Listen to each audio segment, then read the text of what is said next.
గ్రామం బయట ఉన్న శ్మశాన వాటిక దగ్గర ఎవ్వరూ వెళ్లరు. కాని అర్జున్ వెళ్ళాడు. ఎందుకంటే అతనికి ఒక పాత పుస్తకం దొరికింది. ఆ పుస్తకం మీద రాసి ఉంది నల్ల మంత్రం. ఆ పుస్తకం ప్రకారం శ్మశానంలో అర్ధరాత్రి దీపం వెలిగించి ఒక మంత్రం చదివితే ఏ కోరిక అయినా నెరవేరుతుందని ఉంది. అర్జున్ దీపం వెలిగించాడు. గాలి ఒక్కసారిగా ఆగిపోయింది. చుట్టూ పూర్తిగా నిశ్శబ్దం. అతను మంత్రం చదవడం మొదలుపెట్టాడు.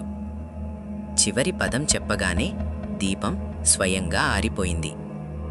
చీకటిలో ఎవరో నవ్వారు.